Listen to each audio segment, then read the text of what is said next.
ओम नमो भगवते वासुदेवाय। ओम नमो भगवते वासुदेवाय। ओम नमो भगवते वासुदेवाय।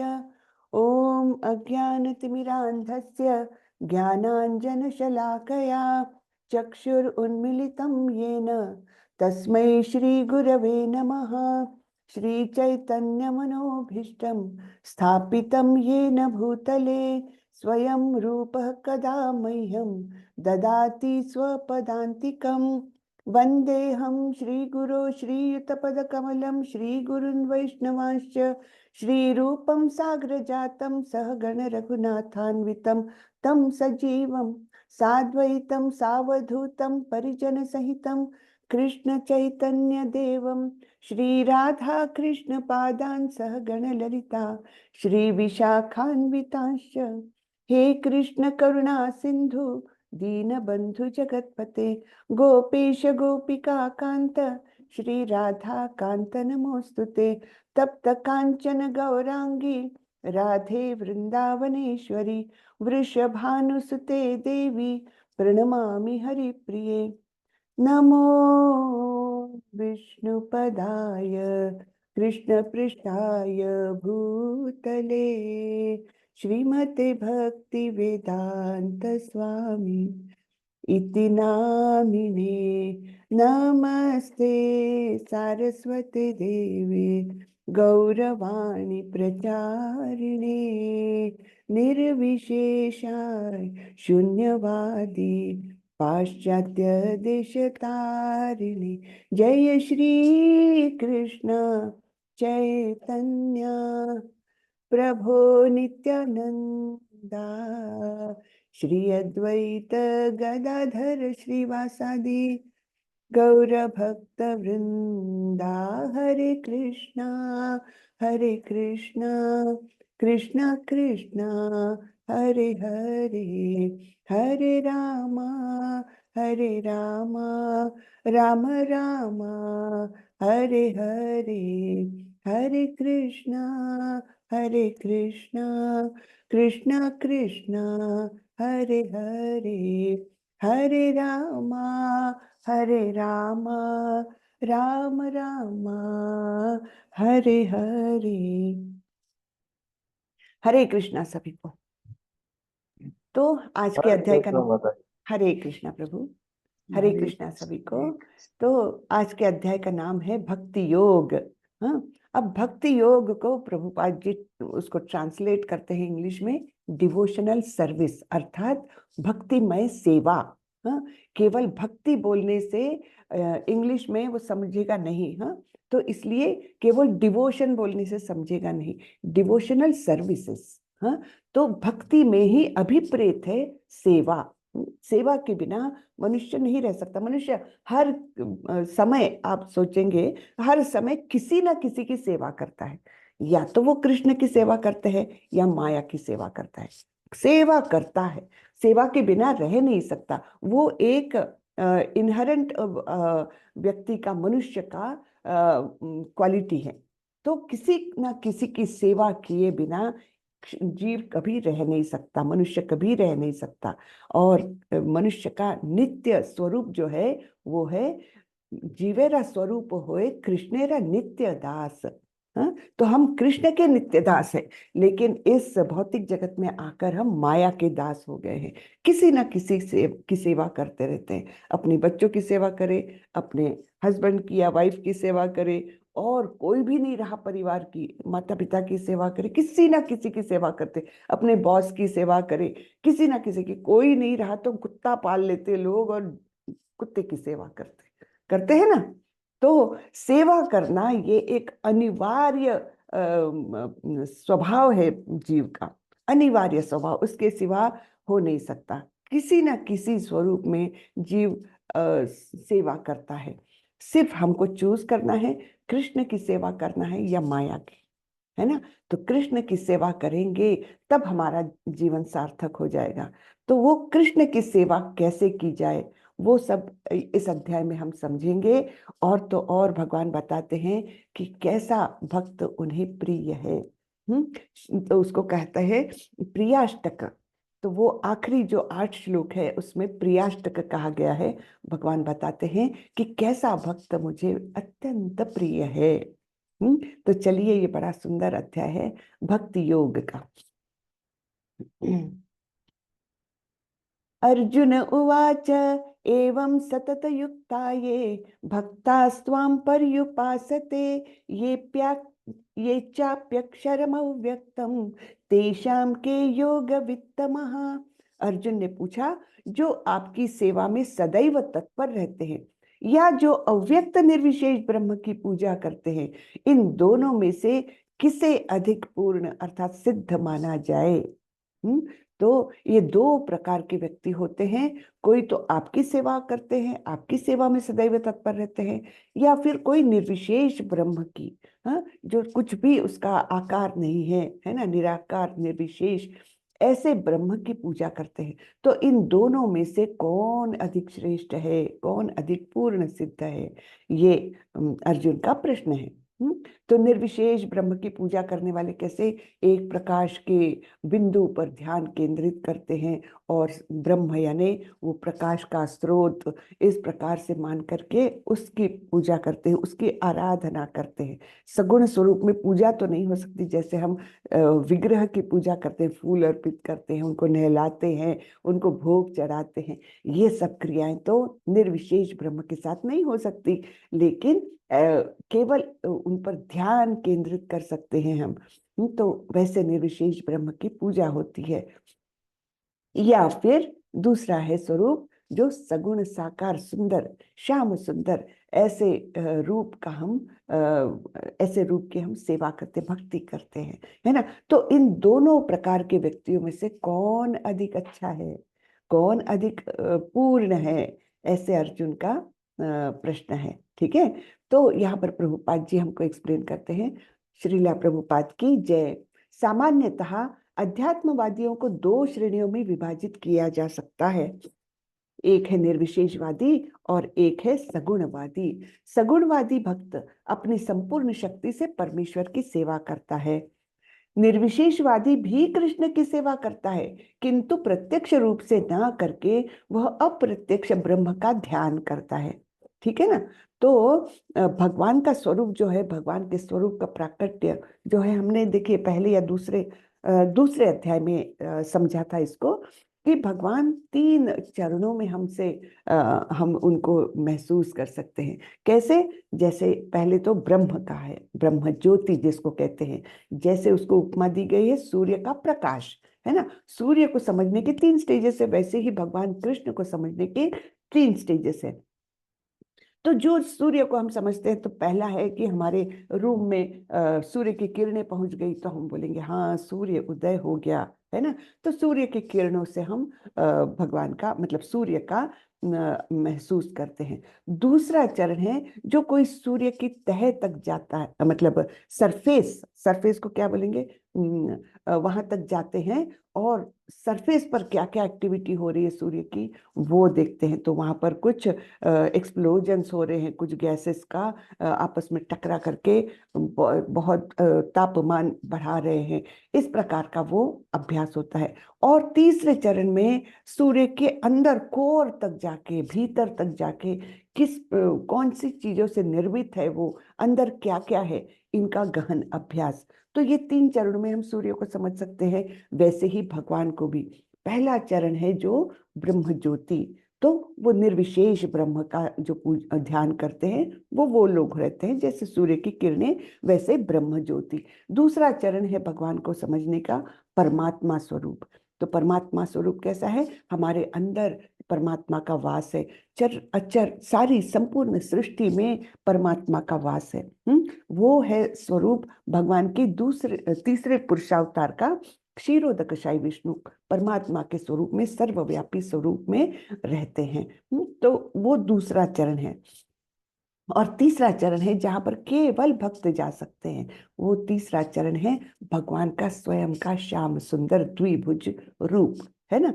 तो वो जो गोलोक वृंदावन में रहते हैं, जो आदि पुरुष हैं, हाँ, जो सबसे पुरातन है लेकिन चिर यौवन में दिखते हैं, ऐसे श्याम सुंदर कृष्ण जो अनेक लीलाएं करते हैं, है ना, माखन भी चुराते हैं, गैयों को पालते भी हैं और दुष्टों का संहार भी करते हैं, ऐसे स्वरूप में जो करते हैं वो सगुणवादी। तो वो कैसे सेवा करेंगे भगवान की? वो उनका विग्रह रखेंगे, है ना, उनका विग्रह रहता है, फिर उस विग्रह की वो सेवा करते हैं एज इफ वो भगवान की स्वयं सेवा कर रहे, क्योंकि विग्रह में भगवान है, भगवान तो सर्वव्यापी है, लेकिन विशेषतः उनका प्राकट्य मंदिरों के विग्रह में, इवन घर के विग्रह में भी होता है। अब इसके लिए प्रभुपाद जी हमको समझाने के लिए एक बड़ा अच्छा उदाहरण देते हैं कि हमको अगर मैसेज भेजना, चिट्ठी भेजना है, हाँ, तो चिट्ठी भेजने के लिए हम क्या करेंगे? चिट्ठी लिखेंगे और फिर जो पोस्ट ऑफिसेस के रेड कलर के बॉक्सेस रहते हैं उसमें जाकर डालेंगे, है ना, बराबर है। आपने कहीं भी डाल दिया वो तो भगवान तक नहीं, मतलब वो व्यक्ति तक नहीं पहुंचेगी वो चिट्ठी। वैसे ही ये मंदिर के विग्रह, इवन घर के विग्रह होते हैं, उनके सामने हम जो संवाद करते हैं, उनसे जो हमारा रिश्ता बनता है वो वैसा ही है, तो वो डायरेक्ट भगवान तक पहुंचता है ना। इसलिए महत्व है विग्रह का। नहीं तो लोग कैसे बहस करते हैं, फिर भगवान तो सभी जगह है तो क्यों मंदिर में जाना, बोलते हैं ना ऐसा, मंदिर में क्या जाना, भगवान तो सब जगह है, हम कहीं भी हाथ जोड़ ले। ऐसा नहीं है, वो वहां पर जो भगवान का प्राकट्य है वो बहुत प्रखर होता है, क्योंकि वो मंदिर का स्थान एक ऐसा है, वो धरती पर वैकुंठ बने हुए हैं। आप इस्कॉन के मंदिर में जाइए और देखिए कैसी शांति एक प्रकार की लगती है, वहां पर रोज पूजा अर्चना सेवाएं होती है भगवान की, तो वहां का वातावरण ही एक अलग होता है। तो इस प्रकार से फिर हम वहां पर जो कुछ संवाद करते हैं भगवान के साथ, जो प्रार्थनाएं करते हैं, है ना, जो विनीत भाव से उनको शरण जाते हैं, वो बहुत इफेक्टिव हो जाता है। जैसे पोस्ट ऑफिस की जो एक्टिव पोस्ट बॉक्सेस रहते हैं, वहां चिट्ठी डालो तो निश्चित रूप से पहुंचेगी, कहीं भी डालने से तो नहीं पहुंचेगी, है ना। ऐसे उदाहरण से प्रभुपाद जी ने हमको समझाया है, ठीक है। तो इस अध्याय में हम देखेंगे कि परम सत्य की अनुभूति की विभिन्न विधियों में भक्ति योग सर्वोत्कृष्ट है। यदि कोई भगवान का सानिध्य चाहता है तो उसे भक्ति करनी चाहिए। यदि कोई भगवान का सानिध्य चाहता है, उनसे रिश्ता कायम करना चाहता है, तो उसे भक्ति ही करनी चाहिए। जो लोग भक्ति के द्वारा परमेश्वर की प्रत्यक्ष सेवा करते हैं वे सगुणवादी कहलाते हैं। जो लोग निर्विशेष ब्रह्म का ध्यान करते हैं वे निर्विशेषवादी कहलाते हैं। यहाँ पर अर्जुन पूछता है कि इन दोनों में से कौन श्रेष्ठ है। यद्यपि परम सत्य के साक्षात्कार के अनेक साधन हैं, किंतु इस अध्याय में कृष्ण भक्ति योग को सबों में श्रेष्ठ बताते हैं। ठीक है ना। तो भगवत गीता पढ़ करके अगर कोई अच्छे से अध्ययन करता है भगवत गीता का, तो उसके मन में कोई शंका ही नहीं रहनी चाहिए कि भक्ति योग ही सर्वोत्कृष्ट है, सबसे सरल भी है, बहुत सुखपूर्वक संपन्न किया जाता है। हाँ, तो ऐसा ये सर्वश्रेष्ठ भक्ति योग है। लोग नहीं तो आधा अधूरा पढ़ते हैं और फिर उनको लगता है नहीं, भगवत गीता में कर्मयोग बोला है, कर्मयोग भी बोला है भाई, लेकिन भक्ति योग को सबसे श्रेष्ठ, सबसे सरल, सबसे सुखपूर्वक किया जाने वाला ऐसा योग कहा है ना। तो जो अध्ययन करेगा, डीपली अध्ययन करेगा और गुरु से प्राप्त ज्ञान को ही समझेगा, तब उसको ये बात समझ में आएगी कि वास्तविक पूर्ण भगवत गीता भक्ति योग ही है। ये तो साधन मात्र है भक्ति योग तक पहुंचने के। तो ये हमने समझना चाहिए। तो अब अर्जुन के प्रश्न को भगवान उत्तर दे रहे हैं। श्री भगवान उवाच मय्या वेश्य मनो ये माम नित्य युक्ता उपासते श्रद्धया परयोपेतास ते में युक्त तमामतः। श्री भगवान ने कहा, जो लोग अपने मन को मेरे साकार रूप में एकाग्र करते हैं और अत्यंत श्रद्धा पूर्वक मेरी पूजा करने में सदैव लगे रहते हैं, वे मेरे द्वारा परम सिद्ध माने जाते हैं। हाँ, तो कौन? जो मेरे साकार रूप की पूजा करते हैं, है ना। साकार रूप में मन एकाग्र करते हैं और पूजा करते हैं। तो यहाँ पर एक भक्त दिख रहे हैं, देखिए भगवान का श्रृंगार कर रहे हैं, मुकुट को सजा रहे हैं, है ना। तो अलग अलग विधियों से भगवान को सजाते हैं और अलग अलग विधियों से उनको प्रसन्न करने के लिए उनकी पूजा करते हैं, ठीक है ना।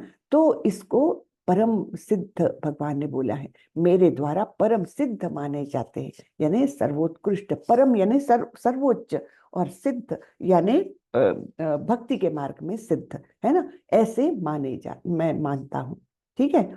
लेकिन जो लोग अपनी इंद्रियों को वश में करके तथा सबों के प्रति समभाव रखकर परम सत्य की निराकार कल्पना के अंतर्गत उस अव्यक्त की पूरी तरह से पूजा करते हैं, जो इंद्रियों की अनुभूति के परे है, सर्वव्यापी है, अकल्पनीय है, अपरिवर्तनीय है, अचल तथा ध्रुव है, वे समस्त लोगों के कल्याण में संलग्न रहकर अंततः मुझे प्राप्त करते हैं।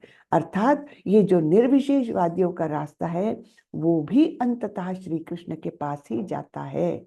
लेकिन ये मार्ग कैसा है उसके बारे में और आगे बताएंगे भगवान। तो ये कैसा मार्ग है? ये इंद्रियों की अनुभूति के परे है, हाँ। और ये स्वरूप कैसा है? सर्वव्यापी है, अकल्पनीय है, कल्पना से भी परे है, और ये परिवर्तन नहीं होता, अचल तथा ध्रुव है। और ऐसे लोग समस्त लोगों के कल्याण में संलग्न रहते हैं, हाँ। सब लोगों के कल्याण करने के लिए वो कार्यरत रहते हैं, कभी हॉस्पिटल्स खोलते, कभी स्कूल्स खोलते हैं, है ना, और समाज के लिए कुछ कार्य करते हैं। तो ऐसे लोग भी अंततः मुझे ही प्राप्त करते हैं। लेकिन अब उसमें रिडल क्या है वो भी भगवान बता रहे हैं। क्लेशोधिकतरस्तेषाम् अव्यक्तासक्त चेतसाम् अव्यक्ता हि गतिर्दुःखम् देहवद्भिरवाप्यते। सॉरी,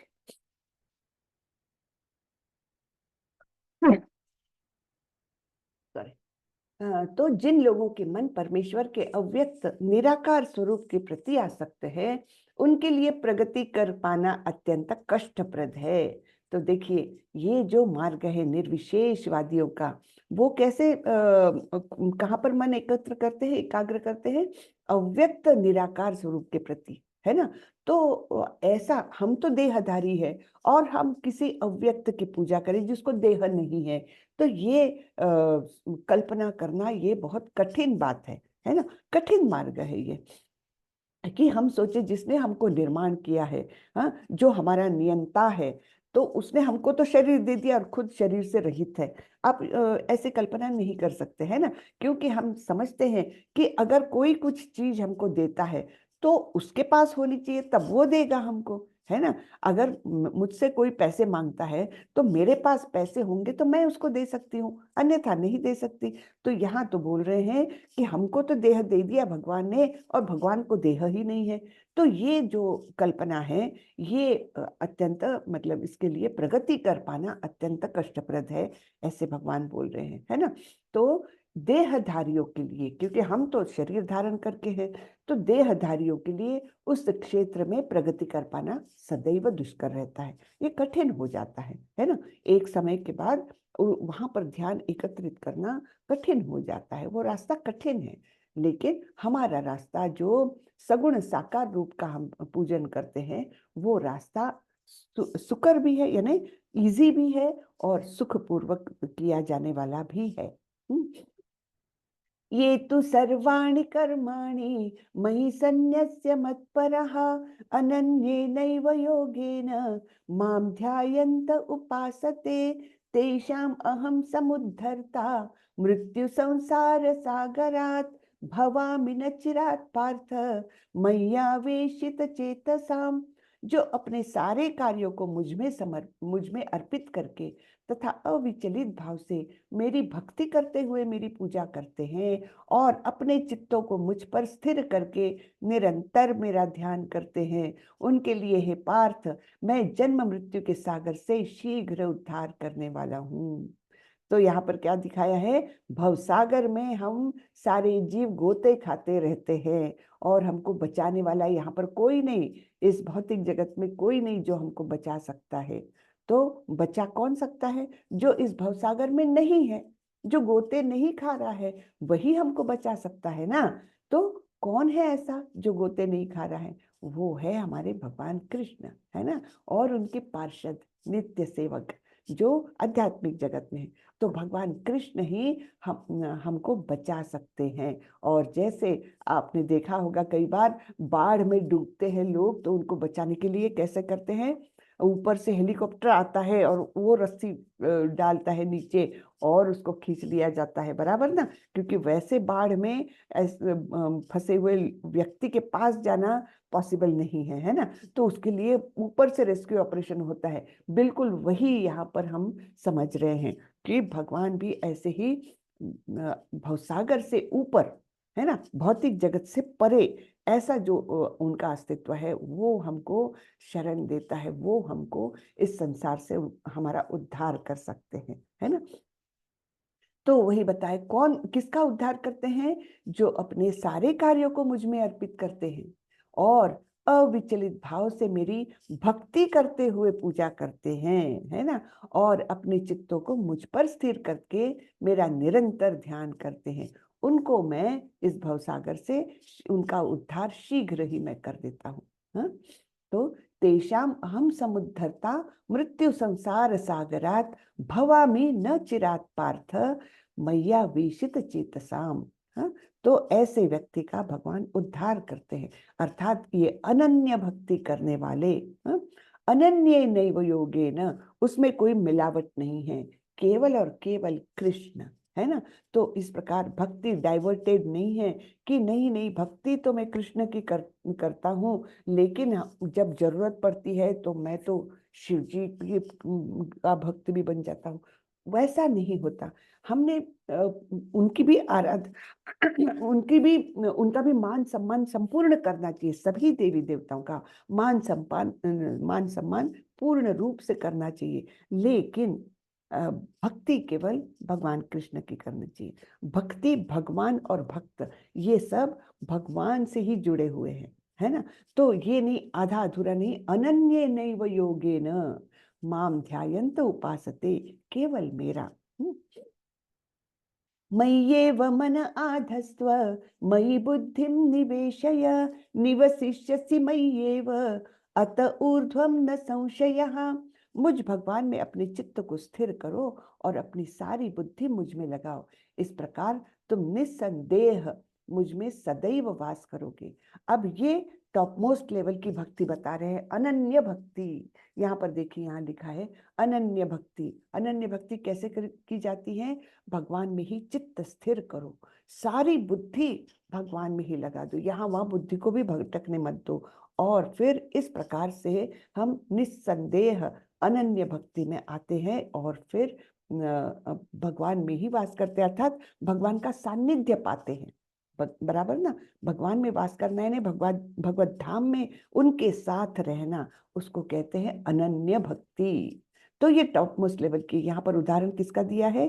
गोप, जो उनके मित्र थे, गोप सखा थे, उनका उदाहरण दिया जाता है कि कुछ भी करते रहे गोप और गोपियां, वो कुछ भी कार्य करते रहे, मन में भाव है केवल कृष्ण क्या कर रहे होंगे, कृष्ण को क्या पसंद आएगा, कृष्ण कैसे प्रसन्न हो जाएंगे, है ना, आज कृष्ण के साथ क्या खेलेंगे, है ना, आज कृष्ण को कौन से फूलों से सजाएंगे। ये सब बातें, ये सदैव उनका चिंतन रहता था।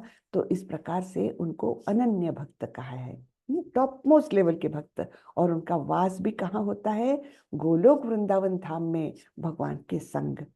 वो तो ये जानते ही नहीं है कि कृष्ण भगवान भी है, भगवान है ये जानते ही नहीं है। वो तो केवल अपना मित्र सखा, है ना, हमेशा हित करने वाला, किसी भी संकट से हमको छुड़ाने वाला। चाहे वो एक अजगर जो निगल जाता है ना, उसका क्या नाम है, क्या नाम है उसका, या वो आ जाए तुम्हारे, मैं नाम भूल रही हूँ, देखिए, एक वो बकासुर आ जाए जो एकदम नहीं, डक के रूप में आता है, बहुत बड़े क्रेन के रूप में आता है और कृष्ण को मारना चाहता है। ऐसे अनेक अनेक संकट, अघासुर, अघासुर, बकासुर, अनेक अनेक संकट आते हैं वहां पर, है ना। तो उन सभी से वो कृष्ण उनको बचाते हैं। जब बहुत बारिश होती है तो गोवर्धन पर्वत उठा के बचाते हैं। जब आग लगती है तो आग को पूर्णतः अपने मुंह के अंदर समेट लेते हैं। ऐसे मित्र जो हमेशा हितैषी है, उनका ध्यान करते रहते हैं वे। हाँ, तो वो जानते ही नहीं कि ये भगवान है, वो तो अपने मित्र समझते हैं और उनसे बहुत प्रेम करते हैं। ऐसे अनन्य भक्त है। ठीक है। अथ चित्तम समाधातुम न शक्नोषि मयि स्थिरम अभ्यास योगेन ततो मामिच्छाप्तुम धनंजय।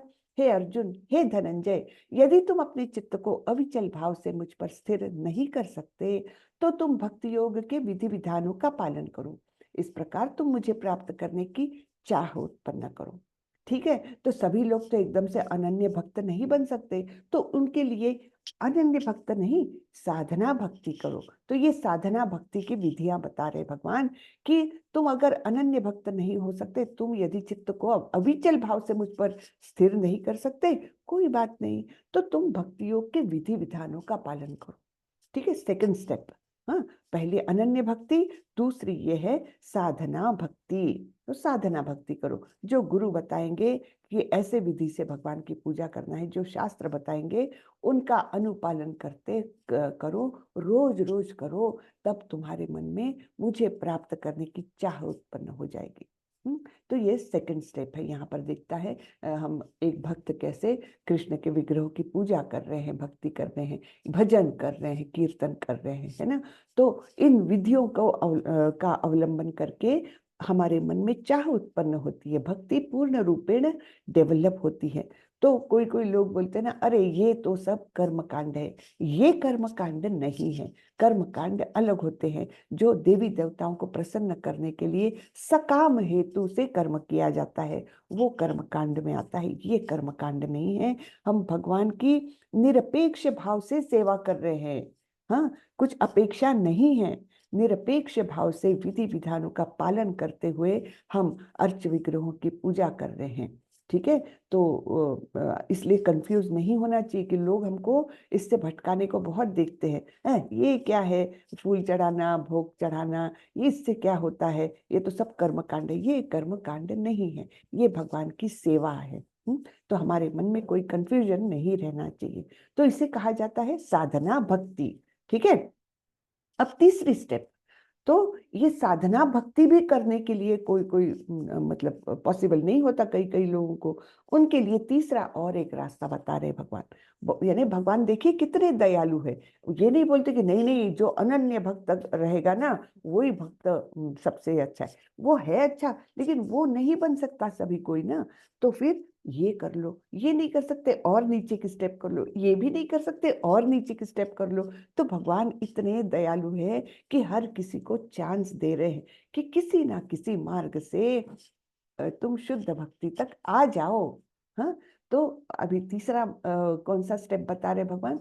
अभ्यासेप्य समर्थोसी मत कर्म परमो भव मदर्थमपि कर्माणि कुर्वन् सिद्धिमवाप्स्यसि। यदि तुम भक्ति योग के विधि विधानों का भी अभ्यास नहीं कर सकते तो मेरे लिए कर्म करने का प्रयत्न करो।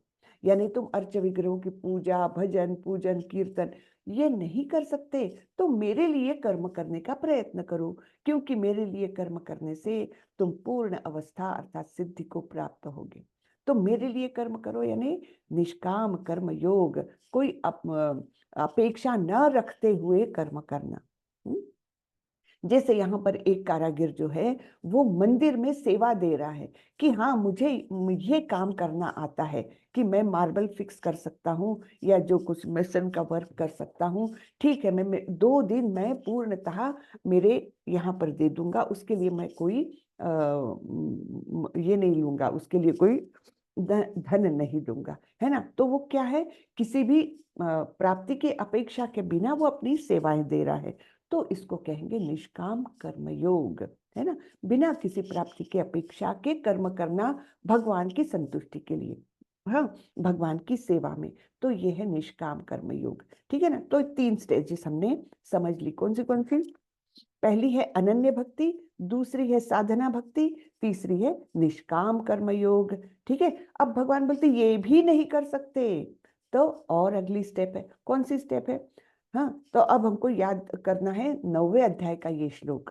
क्या बोलते हैं? यत् करोषि यदश्नासि यज्जुहोषि ददासि यत् तपस्यसि कौन्तेय तत्कुरुष्व मदर्पणम। हे कुंती पुत्र, तुम जो कुछ करते हो, जो कुछ खाते हो, जो कुछ अर्पित करते हो या दान देते हो, और जो भी तपस्या करते हो, उसे मुझे अर्पित करते हुए करो। हमने 9वें अध्याय में देखा था ना, ये जो भी करते हो मुझे अर्पित करते हुए करो। तो ये गुह्यतम ज्ञान के अंदर ये बताया था भगवान ने। और फिर आगे बता रहे हैं कि ठीक है, तुमको निष्काम कर्म योग भी नहीं कर सकते, तो क्या करना है? अथैतदप्य शक्तोस्ति कर्तुम मद्योगमाश्रितः सर्व कर्म फल त्यागम ततः कुरु यतात्मवान। अगर हालांकि आप इस चेतना में काम करने में असमर्थ है, तो अपने काम के सभी परिणामों को त्याग देने की कोशिश करे और आत्मसिद्ध होने की कोशिश करे। इसको कहा है सकाम कर्म। ठीक है, निष्काम कर्म योग नहीं कर सकते, यानी पूरी सेवाएं आप भगवान बिना कोई कर्म फल की अपेक्षा के, कुछ पैसे की अपेक्षा के बिना आप निष्काम कर्म योग नहीं कर सकते, कोई बात नहीं, सकाम कर्म करो। यानी क्या? यानी आपको जैसे ऑफिस जाना ही है, अपने कुटुंब को का पालन करना ही है, तो ये कर्म भी कैसे करो? उसके कर्म फल का त्याग करके, अर्थात जो कुछ आपके काम के बदले में आपको जो मिलता है कर्म फल, अर्थात जो आपको वेतन मिलता है, उसका त्याग करो। अब पूर्णतः त्याग तो कोई गृहस्थ नहीं कर सकता, नहीं ना, क्योंकि अपने कुटुंब को चलाना है, अपने परिवार का पालन पोषण करना है। तो कम से कम ये वृत्ति रखो कि उसमें से कुछ ना कुछ अंश भगवान की सेवा में दो। तो उससे क्या होता है? वो जो लक्ष्मी आ रही है वो भी शुद्ध होती है, और क्या होता है, हमारा शुद्धिकरण होते हुए हम आत्मस्थित होते जाते हैं। उसके प्रति का जो लालच है, जो आसक्ति है उस धन के प्रति, वो धीरे धीरे कम हो जाती है, हमारा शुद्धिकरण होता है। तो ये है सकाम कर्म। ठीक है, यानी कर्म करना है, उसका फल भी लेना है, लेकिन फल का त्याग भी करना है, तो वो है सकाम कर्म। ठीक है, अब आगे बताते हैं। अब सकाम कर्म भी नहीं कर सकते, तो क्या करना है? श्रेयो हि ज्ञानम अभ्यासात ज्ञानात् ध्यानम विशिष्यते ध्यानात् कर्म फल त्यागस त्यागात् शांतिरनंतरम। यदि आप इस अभ्यास में नहीं जा सकते, तो अपने आप को ज्ञान में संलग्न करें। ज्ञान से बेहतर हालांकि ध्यान है, और ध्यान से बेहतर काम के फल का त्याग है, यानी सकाम कर्म जो बोला है ना, कर्म फल का त्याग करते हुए काम करना, तो वो है। तो इस तरह के त्याग से मन की शांति मिल सकती है। तो मन की शांति कैसे मिलती है? त्याग करने से, क्योंकि वो हमारी आसक्ति को धीरे धीरे धीरे कम करता है, त्याग। ठीक है, अब यहाँ पर कौन से मार्ग बताए हैं? ज्ञान का मार्ग बताया है, लेकिन ज्ञान से श्रेष्ठ है ध्यान का मार्ग, और ध्यान से श्रेष्ठ है कर्म फल का त्याग, अर्थात सकाम कर्म का मार्ग। ये 3 मार्ग फिर से बताए हैं। तो कितने सारे मार्ग बताए भगवान ने। सबसे श्रेष्ठ अनन्य भक्ति, वो नहीं कर सकते, कोई बात नहीं, साधना भक्ति करो, यानी भक्ति योग के विधि विधानों का पालन करो, जिससे धीरे धीरे तुम्हारे मन में मेरे प्रति आसक्ति बढ़ेगी, मुझे प्राप्त करने की चाह बढ़ेगी। लेकिन साधना भक्ति भी नहीं कर सकते, तो क्या करो? निष्काम कर्म योग करो, यानी मेरे लिए कर्म करो पूर्णतः। फिर वो भी नहीं कर सकते, तो सकाम कर्म करो, सकाम कर्म करके अपने कर्म फलों को त्यागो। हाँ, और फिर वो भी नहीं कर सकते, तो ध्यान ध्यान करो, और ध्यान भी नहीं कर सकते तो ज्ञान अर्जित करो, वेदाध्ययन करो। इस प्रकार धीरे धीरे धीरे आगे बढ़ते हुए हम सब अनन्य भक्त बन सकते हैं। ना, तो इतने सारे स्टेप्स भगवान ने बताए हैं। ठीक है ना, तो ये ज्ञान का मार्ग, ये ध्यान का मार्ग, और ये सकाम कर्म का मार्ग। मेरा ऐसा भक्त जो सामान्य कार्यकलापों पर आश्रित नहीं है, जो शुद्ध है, दक्ष है, चिंता रहित है, समस्त कष्टों से रहित है और किसी फल के लिए प्रयत्नशील नहीं रहता, मुझे अतिशय प्रिय है। तो यहाँ पर बताया है सुदामा जी का उदाहरण। तो कैसा भक्त है? जो भक्त सामान्य कार्यकलापों पर आश्रित नहीं है, है ना। सामान्य कार्यकलाप की कुटुंब कुटुंब का भरण पोषण करना है और ये करना है, उसमें वो दक्ष नहीं, उस पर आश्रित नहीं है। हाँ, जो भगवान जैसे राखे वैसे मैं रहूंगा, है ना। जो शुद्ध है, दक्ष है, हाँ, प्योर, यानी मन के विचार उसके अत्यंत शुद्ध है, शरीर से तन से मन से पूर्णतः शुद्ध है, दक्ष है, सावधान है। सावधानी किसमें? भक्ति में। चिंता रहित है कि अरे आज तो खाना मिल गया, कल मिलेगा कि नहीं, चिंता नहीं। भगवान सबका रखवाला है ना। भगवान सबका भरण पोषण करते हैं। हाथी, घोड़े, जो जंगल में इतने विचरण करने वाले जो प्राणी हैं, क्या उनको कोई खाना सप्लाई कर रहा है वहां पर? नहीं, भगवान कर रहे हैं, अपने आप उनका उदर भरण हो रहा है, उनको, उनके लिए सब कुछ अवेलेबल है। वैसे ही एक्चुअली हमारा भी है। हमको भी ये सोचना नहीं चाहिए कि मैं किसी दूसरे पर आश्रित हूँ, केवल भगवान पर आश्रित हूँ। मैं नौकरी कर रहा हूँ तो ये नहीं सोचना चाहिए कि हाँ मेरा मालिक मुझे पगार दे रहा है तब कहीं मेरा पालन पोषण हो रहा है। नहीं, वो भगवान के मार्ग उसके माध्यम से मुझे भगवान ही दे रहे हैं। हाँ, सब कुछ हमको देते हैं वो भगवान। केवल हमारी धारणाएं ऐसी होती है, नहीं ये व्यक्ति, ये मेरा मालिक है, ये ओनर है, या ये कंपनी का मालिक है तो वो मुझे सैलरी दे रहा है। ये भावना के कारण हमारा मन भटकता है और हम उस व्यक्ति के या दूसरे व्यक्तियों के भी आश्रित अपने आप को मानने लगते हैं। लेकिन हमारा आश्रय स्थान केवल और केवल भगवान ही रहना चाहिए। हाँ, हम किसी पर आश्रित नहीं है भगवान के अलावा। ये भावना हमेशा मन में रहनी चाहिए। तो चिंता रहित है, समस्त कष्टों से रहित है, उसको कोई भी परिस्थिति हो उसको कष्ट महसूस ही नहीं होता और किसी फल के लिए प्रयत्नशील नहीं रहता, ऐसा भक्त मुझे अतिशय प्रिय है। हाँ, तो भक्त अभी कैसे भक्त प्रिय है इसके बारे में भगवान अलग अलग वर्णन बता रहे हैं। ठीक है। जो किसी से द्वेष नहीं करता लेकिन सभी जीवों का दयालु मित्र है, जो अपने को स्वामी नहीं मानता और मिथ्या अहंकार से मुक्त है, जो सुख दुख में समभाव रहता है, सहिष्णु है। सहिष्णु यानी टॉलरेंट, है ना, सहन करने वाला, सदैव आत्मतुष्ट रहता है, आत्म संयमी है तथा जो निश्चय के साथ मुझ में मन तथा बुद्धि को स्थिर करके भक्ति में लगा रहता है, ऐसा भक्त मुझे अत्यंत प्रिय है। तो किसी से द्वेष नहीं करना। जब हम किसी से द्वेष करते हैं तो इनडायरेक्टली हम भगवान से द्वेष करते हैं। किसी से ईर्ष्या करते हैं तो इनडायरेक्टली हम भगवान से ईर्ष्या करते हैं, है ना। तो इसलिए किसी भी जीव से द्वेष नहीं करता और सभी जीवों का दयालु मित्र है। किसी को भी सभी पर दया का भाव रखता है। ठीक है। जो अपने को स्वामी नहीं मानता कि मैं स्वामी हूँ किस चीज का, तो मैंने ये बड़ा घर बनाया है, मैंने ये कार बड़ी वाली खरीदी, मैं स्वामी हूँ। ये स्वामित्व की भावना ही हमको एक्चुअली इस भौतिक जगत में ले आई है। हम तो बड़े सुखपूर्वक आनंद पूर्वक थे आध्यात्मिक जगत में। हाँ, आनंदमयो अभ्यास, पूर्णतः आनंद में थे। भगवान का साथ था, भगवान की इतनी सुंदर लीलाओं के हम उसमें भाग लेते थे, है ना। लेकिन हमारा हुआ क्या, हमारे मन में स्वामित्व की भावना जागी कि अरे भगवान ही सब चीज के स्वामी क्यों है, कृष्ण का ही सब कोई मान सम्मान क्यों करते हैं। हाँ, मेरा भी होना चाहिए, है ना। ये जब भावना जागी, मेरा भी कुछ होना चाहिए, ये जब भावना जागी, ये जब इच्छा हमारे मन में जागी, भगवान तो हमारे अंदर बैठे हैं परमात्मा के स्वरूप में, तो उनको तो वो इच्छा पता चल गई।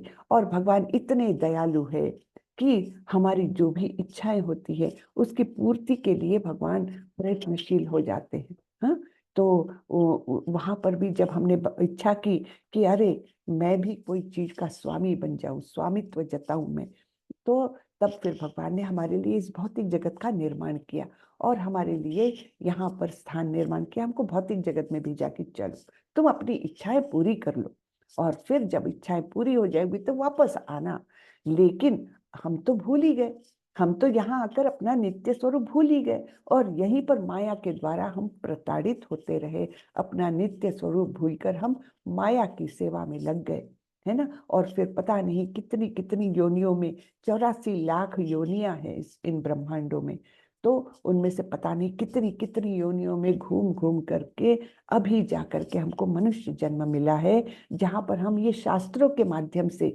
गुरु के माध्यम से हम ये समझ रहे हैं कि वास्तव में यहाँ पर हम दुख क्यों पाते हैं, क्योंकि ये जगह हमारे लिए है ही नहीं, है ना। जैसे हम घर छोड़ करके बाहर जाते हैं, घूमते हैं यहाँ वहाँ, तो कितनी भी अच्छी जगह पर जाओ तो कहीं ना कहीं हमको चाह रहती कि चलो अपने घर चलो, रहती है कि नहीं रहती। तो वो सुप्त चाह जो है वो हमारी आत्मा में है कि ये स्थान मेरा नहीं है, मुझे अपने धाम जाना चाहिए, लेकिन वो आवाज हम सुन नहीं पाते, समझ नहीं पाते। और इसलिए यहीं पर बस खाना पीना सोना, पैसे कमाना, धन इकट्ठा करना, बच्चे पैदा करना, फिर एक दिन मर जाना, फिर दूसरी योनि में जाना। तो ये पता नहीं कितने काल से ऐसा चल रहा है ना। तो ये स्वामित्व की भावना के बारे में मैं बता रही थी। तो जो अपने को स्वामी नहीं मानता, तो मनुष्य जन्म में आकर के, मनुष्य जन्म में भी केवल एक बार में उस स्थान पर जाना काफी मुश्किल हो जाता है, बहुत रेयरली जा पाते हैं, लेकिन कम से कम उस रास्ते पर अगर आ गए, तो जैसे 6ठे अध्याय में भगवान ने हमको आश्वासन दिया है कि जो भी इस योग के पथ पर आ गया, चाहे वो अधूरा ही सही, लेकिन उसका मार्ग जो है वो नष्ट नहीं होता, उसके प्रयत्न नष्ट नहीं होते, तो अगले जन्म में भी मनुष्य जन्म में आते हैं और ऐसा परिस्थिति भगवान देते हैं, या तो संपन्न परिवार, या बुद्धिमान परिवार, या योगियों का परिवार, ऐसा देते हैं वातावरण कि वहां से आगे प्रगति हम कर सकते हैं, ठीक है ना। तो इस प्रकार से ये हमारा भगवत धाम जाने का मार्ग मनुष्य जन्म में आकर के खुल सकता है। तो अपने आप को स्वामी जो नहीं मानता और मिथ्या अहंकार से मुक्त है। मिथ्या अहंकार कब आता है? जब हम अपने आप को देह समझने लगते हैं, है ना। हमारा स्वरूप तो आत्मा है। हाँ, दूसरे ही अध्याय में भगवान ने बताया है कि तुम शरीर नहीं हो, आत्मा हो। शरीर तो केवल एक आवरण मात्र है जो भौतिक पदार्थों से निर्मित है, बराबर ना। भिन्ना प्रकृतिर अष्टधा, भूमि आपो अनलो वायु, खम मनो बुद्धिरेव च अहंकार इति में भिन्ना प्रकृतिर अष्टधा, ये भगवान ने बताया है 7वें अध्याय में। तो ये इस प्रकार से ये भिन्ना प्रकृति, हाँ, भौतिक प्रकृति से निर्मित हमारा स्थूल और सूक्ष्म शरीर है, लेकिन हम तो ये नहीं है। जब हम अपने आप का वास्तविक स्वरूप जान सकते हैं, तो इस देह से जुड़ी हुई चीजों से हम अहंकार को निर्माण नहीं करते, और हमारा असली स्वरूप जान करके उसी में हम वही हमारी पहचान हम मानते हैं, है ना। फिर जो सुख दुख में समभाव रहता है, सहिष्णु है। सहिष्णु यानी टॉलरेंट, चाहे कोई भी परिस्थिति आए। तो दूसरे ही अध्याय में भगवान ने अर्जुन को पहली वो इंस्ट्रक्शन दी थी। हाँ, इंस्ट्रक्शन कौन सी थी?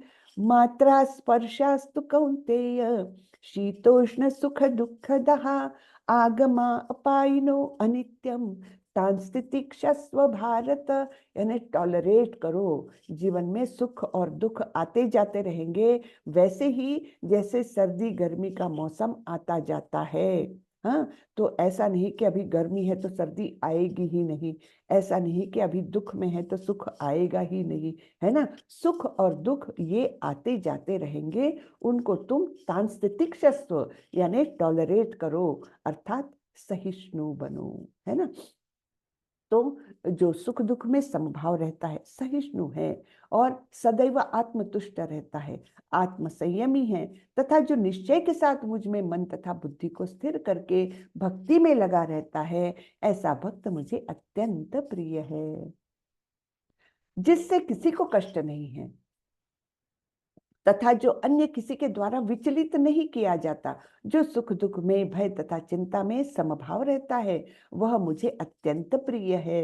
हाँ, तो जिससे किसी को कष्ट नहीं पहुंचता, हाँ, दूसरों को कभी कष्ट नहीं देता वो, और दूसरे अगर कष्ट दे तो विचलित भी नहीं होता।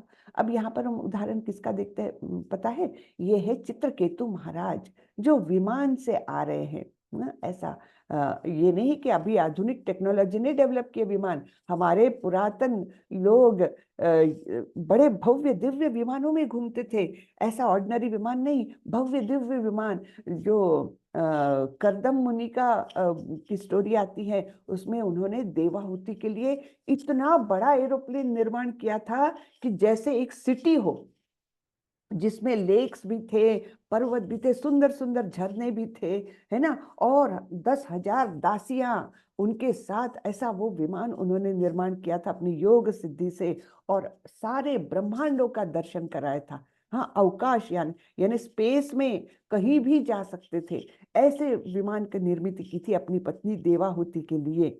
हाँ, तो ये वर्णन जब हम पढ़ते हैं तब समझते हैं कि हमारे पुराने ऋषि लोग, जो लोग थे, कितने महान थे, क्या क्या उन्होंने नहीं डेवलप किया था। और अभी हमको लगता है कि अरे नहीं, ये अमेरिकन लोगों ने ये निर्माण किया। अरे कुछ नहीं निर्माण किया, ये तो हमारे पास पहले से था, हम भूल गए हैं इसको। हाँ, तो ठीक है। तो यहाँ चित्रकेतु महाराज की कहानी आती है। चित्रकेतु महाराज बहुत बड़े सम्राट थे, और उनका सब कुछ अच्छा था, केवल एक दुख था उनको। कौन सा दुख था? कि उनकी संतान नहीं थी। अनेक रानियां थी लेकिन संतान नहीं थी, बड़े दुखी थे। तो एक बार नारद मुनि और एक ऋषि, अंगिरा ऋषि, वहां से जा रहे थे। तो ये इनको बहुत दुखी देखा, तो उनको पूछा चित्रकेतु महाराज आप क्यों दुखी है? तो उन्होंने बताया कि सब कुछ है मेरे पास, लेकिन एक भी संतान नहीं है। तो बोले ठीक है ना, कुछ उसमें क्या है? तो बोले नहीं, आप कुछ भी करिए। बहुत जिद पकड़ ली चित्रकेतु महाराज ने, और मुझे एक पुत्र रत्न दे दीजिए बस, मेरी बहुत इच्छा है। मैं ये मतलब उन्होंने बहुत तपस्या की थी, यज्ञ की थी, सब कुछ किया था, लेकिन पुत्र रत्न। अब वो उनके पीछे पड़ गए नारद मुनि और अंगिरा ऋषि के। बहुत विनती की, बहुत विनती की। तो उनको समझाने के लिए ये बोले कि चलो ठीक है, हम मान लेते हैं आपको एक पुत्र रत्न की प्राप्ति हो, ऐसा हम आशीर्वाद देते हैं, लेकिन वो पुत्र जो होगा उसका नाम तुम हर्ष शोक रखना। तो बोले हर्ष शोक क्यों? तो बोले वो तुम्हारे हर्ष का भी कारण बनेगा, आनंद का भी कारण बनेगा, और शोक का भी कारण वही बनेगा। तो चित्रकेतु महाराज तो केवल पुत्र की प्राप्ति के लिए इतने उत्साहित थे। वो बोले हाँ हाँ हाँ, ठीक है, मुझे चलेगा ऐसा। ठीक है। अब मुनि के आशीर्वाद से उनको पुत्र हुआ, उसका नाम हर्ष शोक रखा। अब वो जब एक रानी को पुत्र हुआ, तो दूसरी अनेक रानियां थी उनकी, तो वो सारी रानियां जो है ईर्ष्यालु हो गई। हाँ, और क्योंकि उन्होंने देखा कि राजा तो केवल वो ही बच्चे के साथ ही रहता है, उसी रानी के साथ समय बिताते हैं, बाकी हम लोगों की तरफ ध्यान ही नहीं है महाराज का, है ना। तो इस बात से वे सब रानियां बड़ी ईर्ष्यालु हो गई, और उन्होंने ऐसा कुछ किया, कपट किया कि उस बच्चे को विष दिया, और फिर उस बच्चे की मृत्यु हो गई।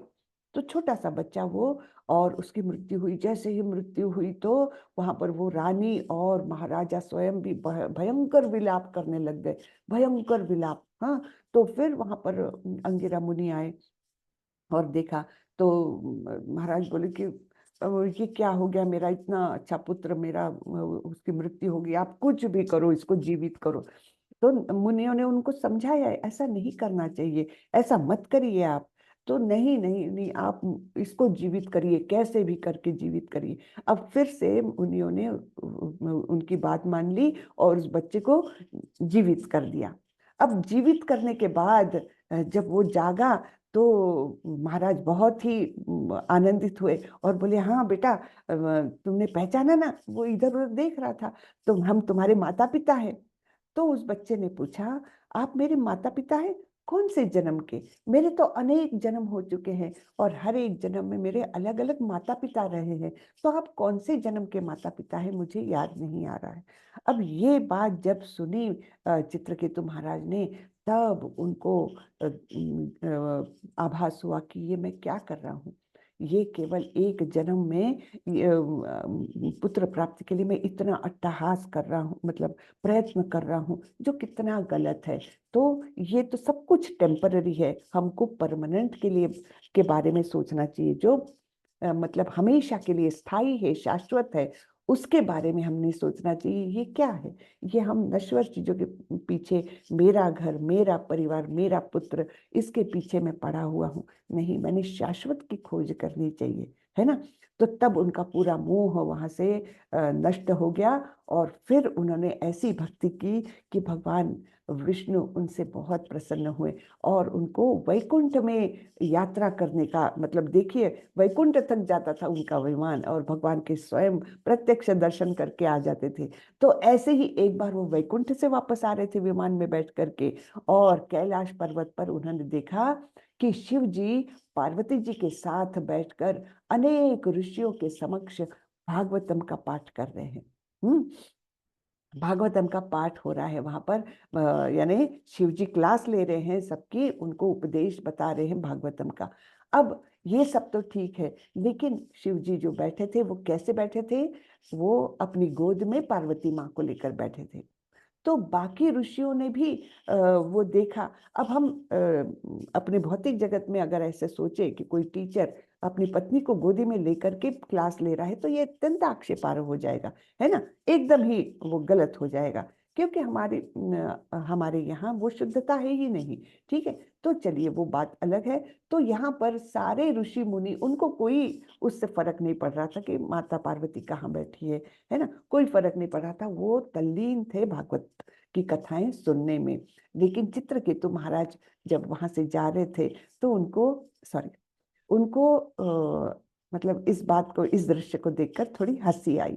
और वो भी ऐसे कुछ छलावे की दृष्टि से, या शिव जी को कुछ नीचा दिखाने की दृष्टि से हंसी नहीं थी। वो केवल ऐसे स्माइल किए कि हाँ शिव जी, आप इतने महान हैं कि केवल आप ही ऐसा कर सकते हैं।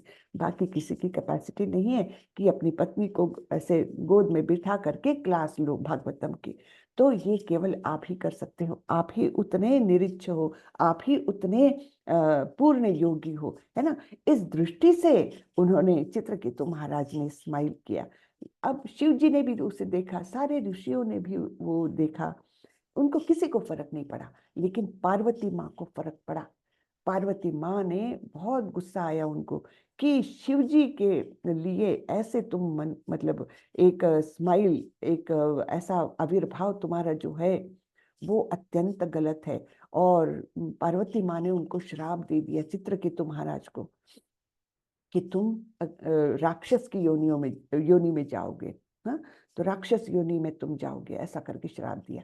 अब देखिए, चित्रकेतु महाराज वहां पर जाकर के पार्वती माँ की माफी मांग सकते थे, क्षमा करिए माता, मुझसे गलती हो गई, ये कर सकते थे। या अपना पक्ष रख सकते थे कि नहीं, मेरा उद्देश्य वो नहीं था, मैं तो ये बता रहा था कि केवल शिव जी इतने महान हैं कि वही ऐसे कर सकते हैं, बाकी किसी में ऐसी कैपेसिटी नहीं है, बाकी सब मोहयुक्त हो जाएंगे, लेकिन शिव जी ऐसे हैं। तो ये मेरा विचार था। कुछ भी एक्सप्लेन नहीं किया चित्रकेतु महाराज ने, उन्होंने नमस्कार किया पार्वती माँ को, और उनका जो श्राप था उसको एक्सेप्ट किया। तो यानी अन्य किसी के द्वारा विचलित जो नहीं किया जा सकता, है ना, ये पार्वती माँ की श्राप ने उनको विचलित नहीं किया। तो इस प्रकार फिर वो तुरंत ही राक्षस योनि में उनको जाना पड़ा, पार्वती माँ के श्राप के कारण। वृत्रासुर नाम के राक्षस बने, बहुत भयंकर राक्षस। लेकिन वृत्रासुर अत्यंत महान भक्तों में गिने जाते हैं। वृत्रासुर की स्तुतियां जो है भागवतम में आती है, और वो स्तुतियां बहुत सुंदर स्तुतियां हैं वो भगवान विष्णु की। तो वो एक महान भक्त की स्तुतियां कही जाती है, ठीक है ना। तो यहाँ पर हम ये कर रहे थे कि किसी के द्वारा विचलित नहीं किया जाता। जो सुख दुख में, भय तथा चिंता में समभाव रहता है, वह मुझे अत्यंत प्रिय है। ठीक है, आगे बढ़ते हैं। जो न कभी हर्षित होता है, न शोक करता है, जो न पछताता है, न इच्छा करता है, तथा शुभ और अशुभ दोनों प्रकार की वस्तुओं का परित्याग कर देता है, ऐसा भक्त मुझे अत्यंत प्रिय है। तो यहाँ पर उदाहरण किसका दिया जा रहा है? प्रहलाद महाराज का, है ना।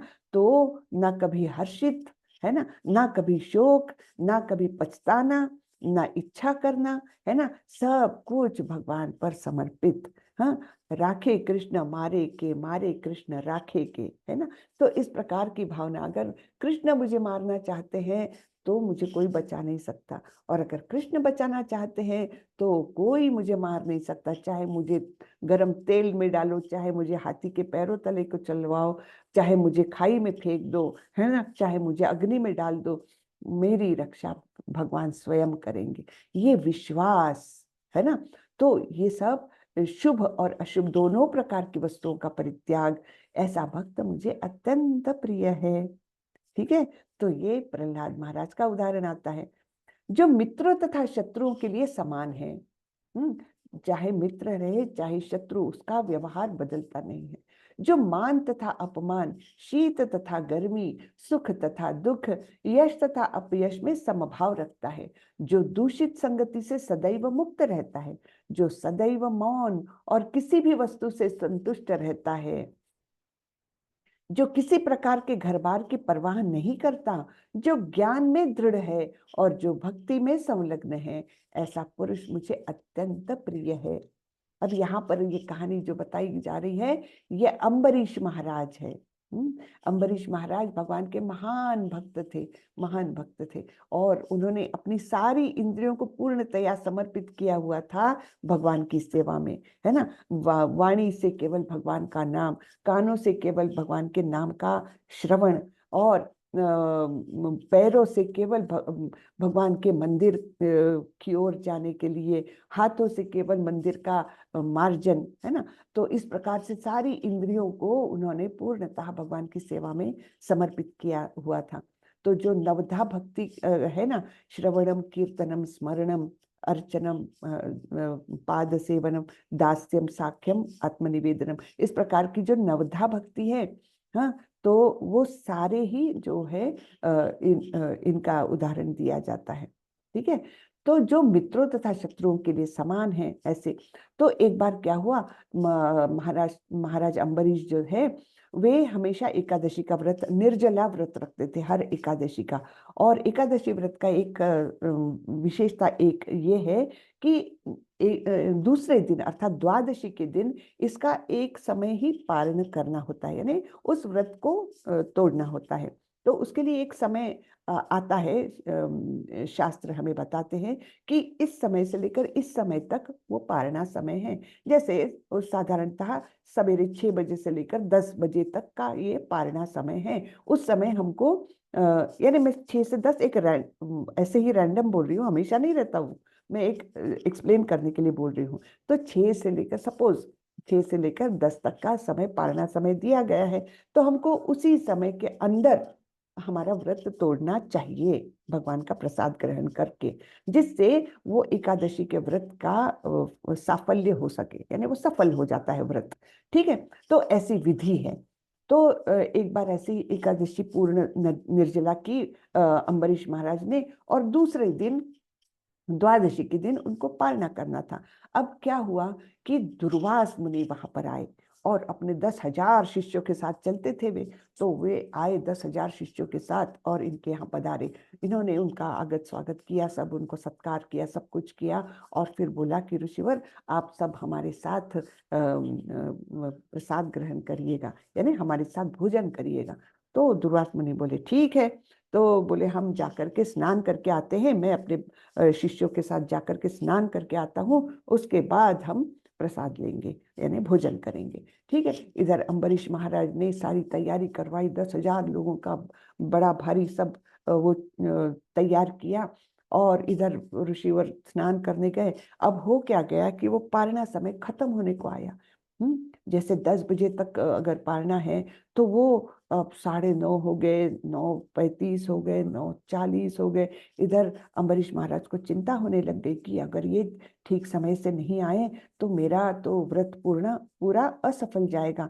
क्या किया जाए, क्या किया जाए। अब एकदम समय बहुत ही करीब आया, तब उन्होंने अपने जो सलाहकार होते हैं उनसे सलाह ली कि क्या किया जाए। मैं अतिथि के पहले अन्न ग्रहण नहीं कर सकता, क्योंकि वो अतिथि का अपमान हो जाएगा, और अगर समय निकल गया पारना समय निकल गया तो मेरा व्रत असफल रह जाएगा, दोनों ओर से मेरी मुश्किल है, तो मैंने क्या करना चाहिए। इस प्रकार से उन्होंने सलाह ली।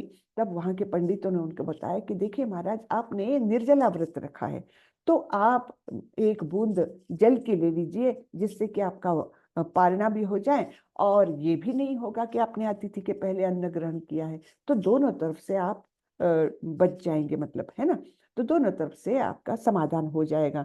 तो ये उनको सलाह दी गई और अम्बरीश महाराज को लगा हाँ ये ठीक मार्ग है, क्योंकि अब एकदम पालना समय खत्म होने को आ रहा है। तो उन्होंने एक बूंद जल के अपने जीभ पर रखी।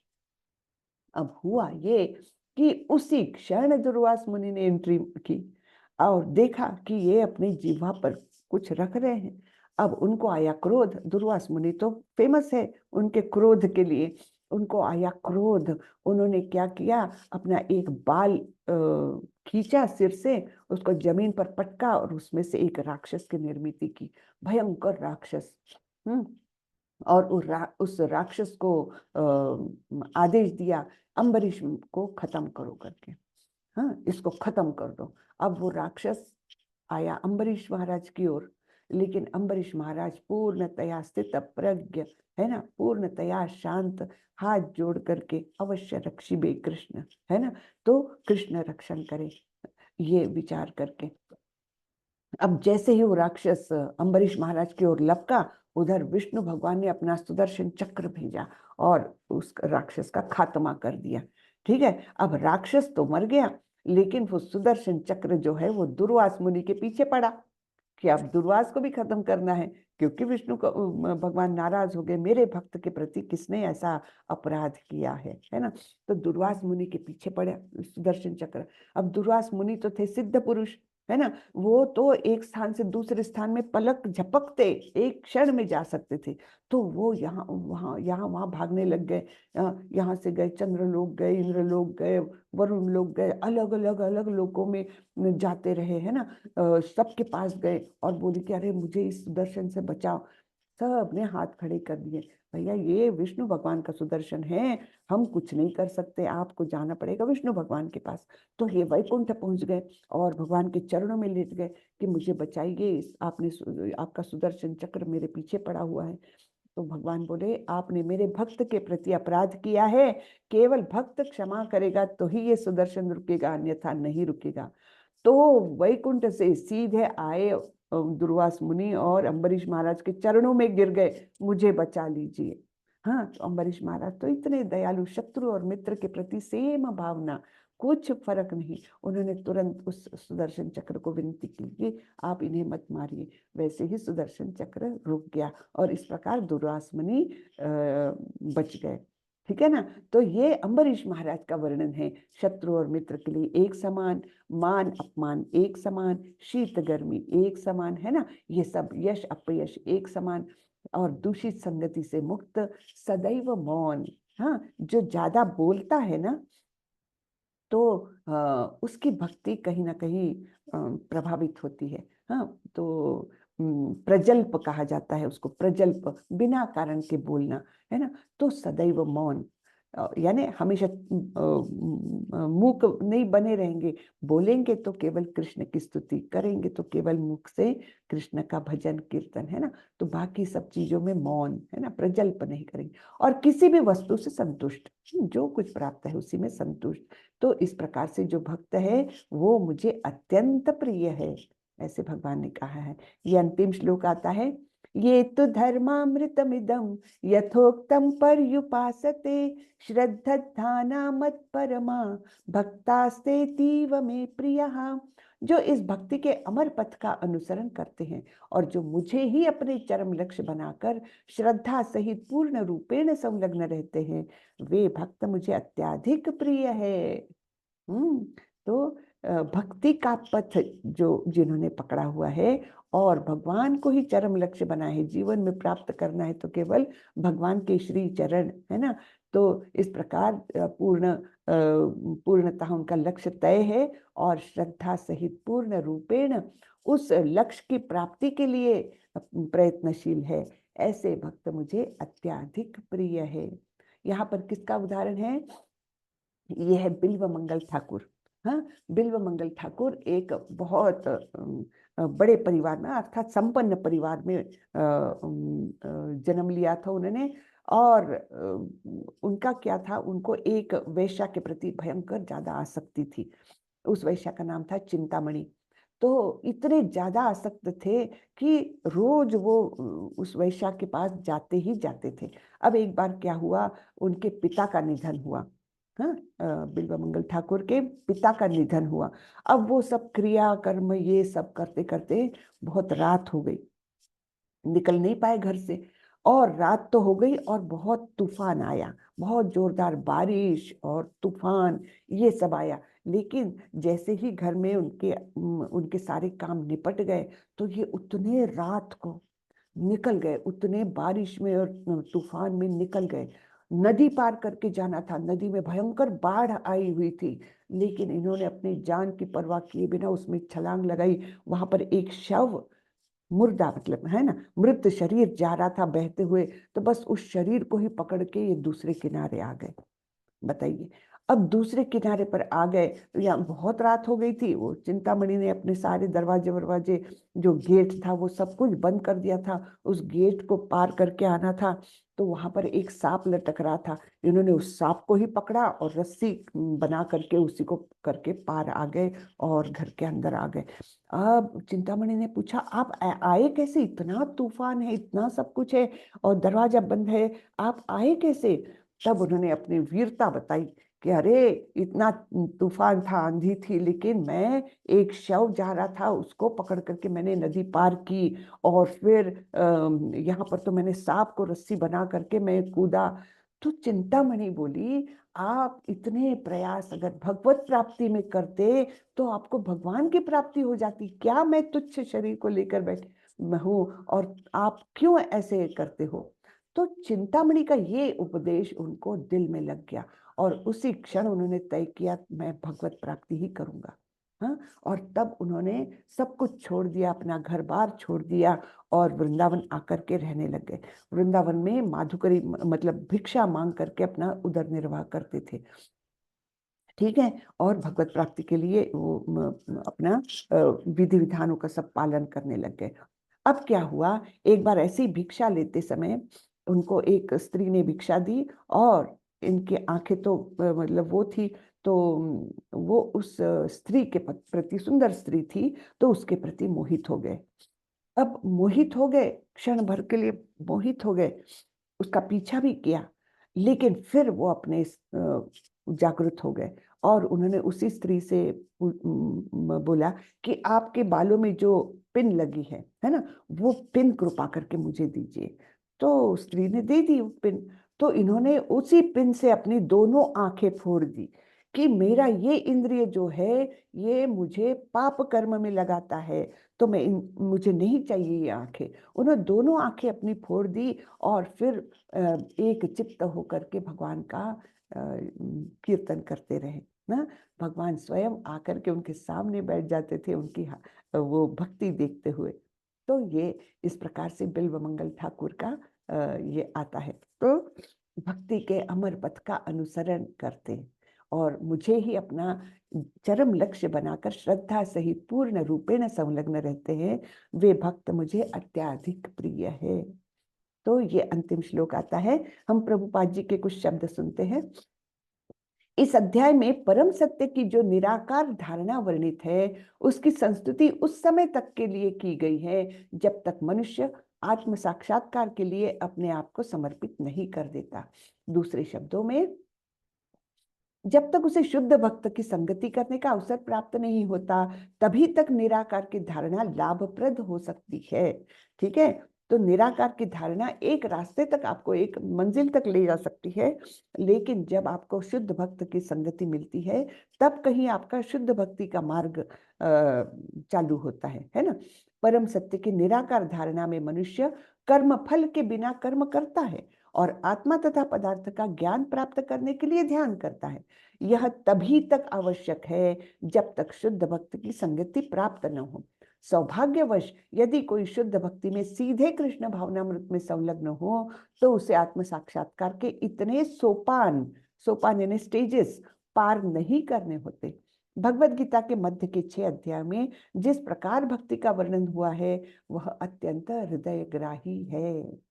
ठीक है, तो ये जो निराकार निर्विशेष की संकल्पना है वो आत्म साक्षात्कार के लिए तभी तक कारगर है जब तक उसको शुद्ध भक्त की संगति नहीं मिलती। हमको तो शुद्ध भक्त की संगति मिल चुकी है भगवत गीता यथारूप के माध्यम से। प्रभुपाद जी शुद्ध भक्त थे, है ना। हरे कृष्णा। तो इस प्रकार ये अध्याय खत्म होता है। किसी को कुछ पूछना है तो बताइए। हरे कृष्णा। हरे कृष्णा। दंडवत प्रणाम। दंडवत प्रणाम माता जी। हरे कृष्ण माता जी, दंडवत प्रणाम। दंडवत प्रणाम रुचिका माता जी। हरे कृष्णा। तो कुछ प्रश्न हो तो पूछिए। कैसा लगा आज का अध्याय ये भी बताइए। हरे कृष्णा जी। मनीषा माता जी कुछ पूछना है? बहुत अच्छा लगा माता जी, बहुत ही मन में एक शांति सी मिलती है सुन के भगवान की वाणी साक्षात। बहुत अच्छा लगता है मुझे तो। जी जी। हरे कृष्णा। हरे कृष्णा माता जी। हरे कृष्ण भावेश माता प्रभु जी बोलिए प्रभु जी। हमको सुन के बहुत अच्छा लगा। हमको थोड़ा सा मन शांति होती है हमको आपका अध्याय सुनने से। जी जी जी। भगवत गीता बहुत बहुत लाभप्रद ग्रंथ है। जुड़े रहिए इससे, आधे में मत छोड़िए, है ना। जुड़े रहिए, बहुत अच्छा लगेगा। हमारा सब जीवन बदल जाता है प्रभु। है ना। माता जी, जी एक प्रार्थना है भाई कृष्णा के चरणों में। आप थोड़ा प्रार्थना सुनिए मेरा। जी। माता जी, जब भी मंदिर में कभी कभी तेज शंखनाद होता है तो मेरा शरीर बहुत ज्यादा कंपन होता है, मुझे बहुत ज्यादा घबराहट होती है तेज आवाज से। तो आप मेरा मार्गदर्शन कीजिए कि भाई शंखनाद से कैसे बचना है भाई। शंखनाद तो बहुत पवित्र नाद है प्रभु। लेकिन तो हमको आप, तेज कंपन होता है, क्या गलत बात नहीं है? हाँ आप थोड़ा सा उस समय एकदम और कंसंट्रेट करिए उस ध्वनि पर। हाँ, और सोचिए कि ये तो भगवान का नाद है, पवित्र नाद है ये, है ना। उस समय उस क्या पर कान में ध्यान। रुई डाल सकते हैं क्या? हाँ डालिए, अगर आपको तकलीफ है उस साउंड से तो डालिए, कोई बात नहीं। लेकिन मन में मन एकाग्र करिए उस ध्वनि पर, है ना। क्योंकि हमको शांत भक्ति में रहना अच्छा लगता है, हमको शांत भक्ति सबसे ज्यादा पसंद है हमको। ठीक है प्रभु, ठीक है, आप कान में रुई डाल सकते हैं, है ना। तो लेकिन ऐसे वो नाद बड़ा पवित्र माना जाता है, उससे वातावरण शुद्ध होता है। तो ठीक है, आपको तकलीफ होती है, आप बिल्कुल कान में रुई डालिए, कोई बात नहीं उसमें। हम्म, ठीक है। जी। हरे कृष्णा। और किसी को कुछ पूछना है तो बोलिए। चलिए, किसी का कोई प्रश्न नहीं है लगता है। हरे कृष्ण माता जी, सादर प्रणाम। सादर प्रणाम माता जी, बोलिए। बहुत सुंदर समझाया माता जी आपने, धन्यवाद आपको। धन्यवाद माता जी। धन्यवाद जी। चलिए, तो यहीं पर आज खत्म करते हैं। कल से ज्ञान योग प्रधान अध्याय है। हाँ, कल का अध्याय जरा अभी नहीं बताती मैं। लेकिन सुनने के बाद आप सब बोलने वाले हैं। थोड़ा सा वो डिफिकल्ट चैप्टर है, लेकिन सुनिएगा जरूर। हाँ, बहुत अच्छा है। वाञ्छा कल्पतरुभ्यश्च कृपा सिन्धुभ्यैव च पतितानां पावनेभ्यो वैष्णवेभ्यो नमो नमः। अनंत कोटि वैष्णव वृंद की जय। श्रीला प्रभुपाद की जय। हरे कृष्णा। हरे कृष्ण माता जी। हरे हरे कृष्णा। कृष्णा। हरे कृष्णा। हरे कृष्ण हरे माता जी, कृष्णा दंडवत माता प्रणाम। जी। हरे हरे कृष्णा कृष्णा। एवरीवन। हरे कृष्णा। हरे कृष्णा।